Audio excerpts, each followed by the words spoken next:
ষষ্ঠ শ্রেণী গণিত তৃতীয় অধ্যায়ের সংক্ষিপ্ত প্রশ্নের সমাধানে আজকে সংক্ষিপ্ত প্রশ্ন 3 নম্বর অঙ্কের সমাধান করব।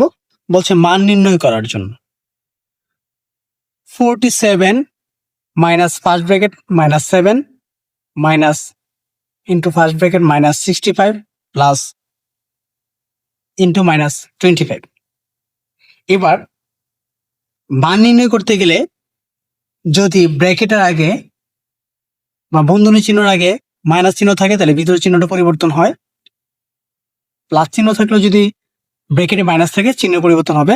তো এই চিহ্ন পরিবর্তনটা যদি আমরা একটু আগে শিখে নিই, যেমন আমরা জানি প্লাসে প্লাসে প্লাস,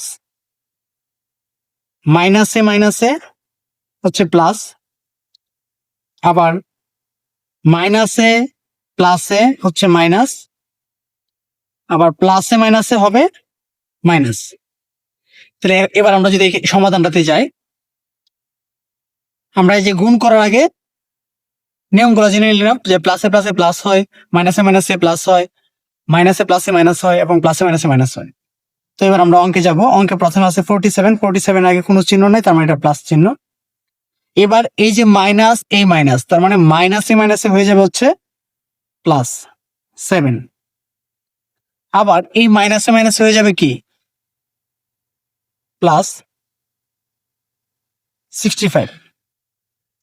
আবার এই প্লাসে মাইনাসে হয়ে যাবে মাইনাস 25। এবার প্লাস গুলো একসাথে করবো এবং কি মাইনাস গুলো একসাথে করবো।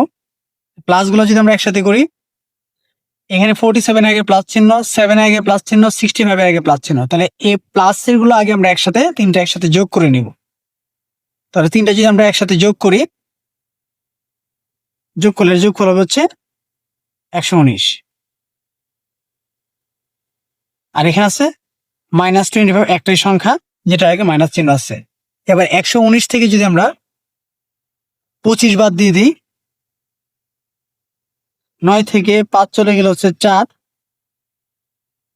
11 থেকে 2 চলে গেলে হচ্ছে 9, হাতে আছে 1 মিলে গেল। তার মানে এটার আনসার হবে কত 94। অর্থাৎ নির্ণয় মান আমরা লিখতে পারি, সুতরাং নির্ণয় মান 94। আবার এই অঙ্কগুলো এরকম করা যায়, যেমন এখানে -7 আছে, -7 এর যোগাত্মক বিপরীত হচ্ছে +7। আবার -65 এর যোগাত্মক বিপরীত হচ্ছে +65, -25 এর যোগাত্মক বিপরীত হচ্ছে কি +25। এভাবেও কিন্তু আমরা যোগফল ইচ্ছাগুলো করতে পারি, কিন্তু এই যোগফলে এই নিয়মটা করলেই হবে। মান নির্ণয় করতে গেলে আমরা শুধু এই চিহ্নগুলো গুণ করা আগে শিখে নিব।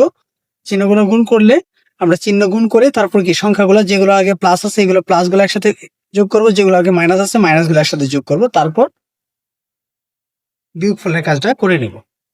আশা করি অঙ্কটা তোমরা বুঝতে পেরেছো।